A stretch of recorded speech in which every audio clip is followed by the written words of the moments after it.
Hello hello hello, welcome back in engineer style का ज्ञान। And last video में हमने देखा था लैंग्वेजेस जो भी आपकी कंप्यूटर प्रोग्रामिंग एनवायरनमेंट में काम आ रही थी। Machine language, assembly language and high level language.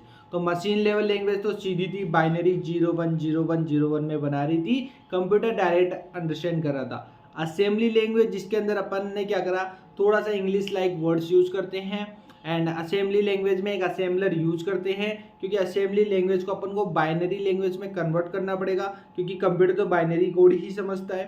तो असेंबली लैंग्वेज को अपन ने उसमें कन्वर्ट करा using the assembler. Okay, third अपना हाई लेवल लैंग्वेज, जिसके अंदर अपन ने एक ट्रांसलेटर यूज किया था। That can be according to the programming, जो भी प्रोग्रामिंग आप यूज कर रहे हो, मे बी सी यूज कर रहे हो, C++ यूज कर रहे हो, जावा यूज कर रहे हो या पाइथन यूज कर रहे हो। अब जैसे सी या C++ है, उसमें कंपाइलर ट्रांसलेटर होता है, ठीक है। और आपकी जैसे पाइथन है, उसमें इंटरप्रेटर यूज करते हैं। तो फर्क है दोनों में, अभी बताऊंगा आपको। स्क्रीन के सामने आ जाओ, आयो आयो आयो। देखो कंपाइलर क्या है, it is a kind of translator that translate a program written into the high level language into the machine language। यानी कि ऐसा ऐसा ट्रांसलेटर है आपके पास, कुल मिला के जो हाई लेवल लैंग्वेज जो आपकी है प्रोग्रामिंग लैंग्वेज, ओके, जो मशीन इंडिपेंडेंट है, उस लैंग्वेज को आप कंपाइलर को दो। कंपाइलर अगर कोई एरर होगी तो उस एरर को थ्रो करेगा एंड आपको मशीन लेवल का प्रोग्राम बना के दे देगा। यानी कि हाई लेवल लैंग्वेज को मशीन कोड या ऑब्जेक्ट कोड में कन्वर्ट करता है आपका कंपाइलर।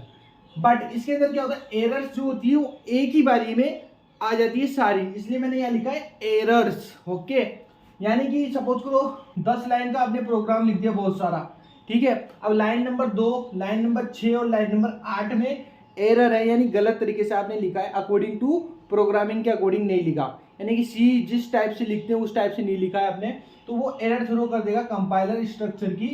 तो अगर आपके एरर आएगी तो कंपाइलर क्या करेगा, तीनों एरर को बता देगा कि लाइन नंबर 2 में ये एरर है, 4 में ये है और 8 में ये है, ठीक है। तो इस तरह से वो एरर बता देगा आपको एक साथ। इंटरप्रेटर भी क्या करता है, हाई लेवल लैंग्वेज को मशीन कोड या बोलूं डायरेक्ट बाइनरी कोड में कन्वर्ट करता है। बाइनरी कोड और object code, object code in the sense कि एक ही बारी में सिंगल लाइन में सारे कोड को एग्जीक्यूट करता है। यानी कि कंपाइलर जब एग्जीक्यूट करेगा तो एक साथ सारी लाइंस को एग्जीक्यूट करेगा, एक साथ एग्जीक्यूट करेगा तो एरर्स को भी एक साथ ही दिखाएगा। नाउ इंटरप्रेटर के अंदर क्या होता है, तो इंटरप्रेटर के अंदर क्या होता है, बेसिकली एरर जो होती है सिंगल।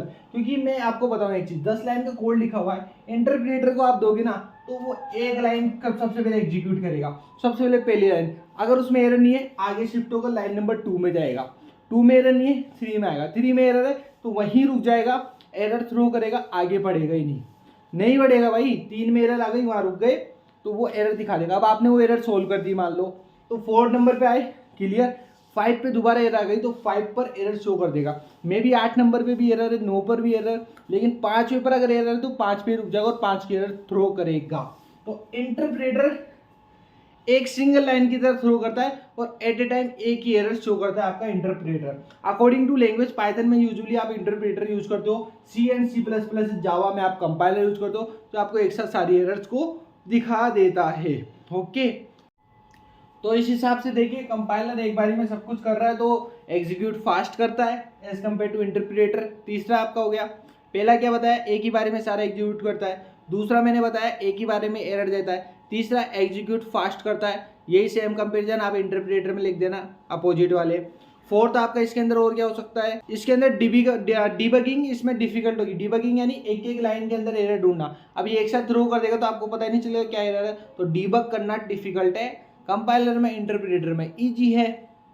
तो आपका एट दी एंड आपका कंपाइलर जो है इंटरमीडिएट कोड को प्रोड्यूस करता है, जबकि यहाँ पे ऐसा नहीं होता, क्योंकि मैंने कहा यहाँ पे बाइनरी कोड निकलता है लाइन बाय लाइन, तो ये डायरेक्ट बाइनरी कोड प्रोड्यूस करता है और वो एक साथ रन परफॉर्म करता है, तो एक ऑब्जेक्ट कोड को परफॉर्म करता है कंपाइलर। सो ये थे हमारे डिफरेंस बिटवीन द कंपाइलर और इंटरप्रेटर। होपफुली आपको मजा आया तो लाइक करने का, चैनल को सब्सक्राइब करने का एंड दोस्तों के साथ जरूर शेयर करो ताकि उन्हें भी तो पता चले कोई है आपके लिए काम कर रहा है, आपको पढ़ाने में मेहनत कर रहा है। तो मिलते हैं नेक्स्ट वीडियो के साथ में। Thank you so much.